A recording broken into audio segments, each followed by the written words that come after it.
Assalamualaikum warahmatullahi wabarakatuh. Perkenalkan, nama saya Enira Rosalia dengan NIM 1062100053. Saya dari Prodi Hukum Tata Negara, Fakultas Syariah UIN Sultan Taha Saifuddin Jambi. Baik, di sini saya akan menjelaskan materi tentang hukum acara pidana. Baik, yang pertama yaitu apa pengertian hukum acara pidana. Hukum acara pidana adalah serangkaian aturan yang mengatur prosedur pengadilan dalam penyelesaian kasus-kasus pidana, termasuk tahapan-tahapan seperti penyidikan, penuntutan, persidangan, dan eksekusi putusan. Selanjutnya yaitu fungsi hukum acara pidana. Yang pertama, menjamin keadilan proses perlindungan hak asasi manusia. Yang kedua, mengatur keamanan hukum, meningkatkan efisiensi dan efektivitas peradilan, melindungi masyarakat, mencegah penyalahgunaan wewenang. Baik, selanjutnya tujuan hukum acara pidana untuk menjaga ketertiban dan keamanan masyarakat dengan melarang tindakan yang merugikan orang lain atau masyarakat untuk memberikan sanksi yang tegas adil bagi pelanggar hukum. Sifat-sifat hukum acara pidana yaitu bersifat memaksa, berdimensi melindungi terhadap hak asasi manusia. Subjek dan objek hukum acara pidana. Dalam hukum acara pidana, subjek hukum meliputi semua pihak yang terlibat dalam proses peradilan pidana seperti terdakwa, jaksa, penuntut hukum, hakim, dan saksi.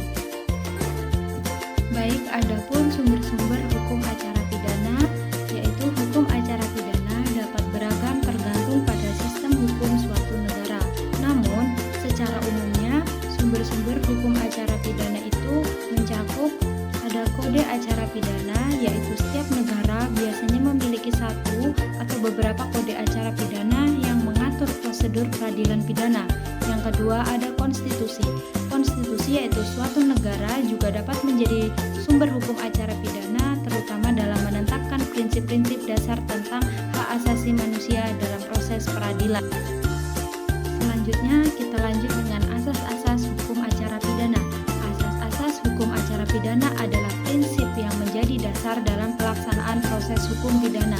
Asas pentingnya yaitu asas legalitas. Asas legalitas itu adalah tindakan pidana harus didasarkan pada undang-undang yang berlaku. Yang kedua, ada asas kesamarataan. Setiap orang dianggap tidak bersalah sampai terbukti secara sah dan meyakinkan bersalah.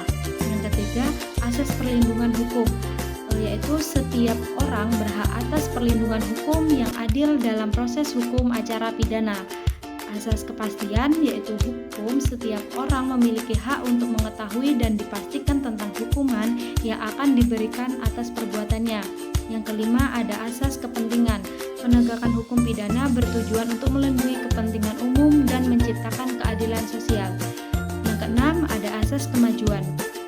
Sistem peradilan hak pidana harus senantiasa berkembang untuk mencapai keadilan yang lebih baik dari sebelumnya. Baiklah, sekian penjelasan materi dari saya. Kurang lebihnya saya mohon maaf. Saya akhiri. Wassalamualaikum warahmatullahi wabarakatuh.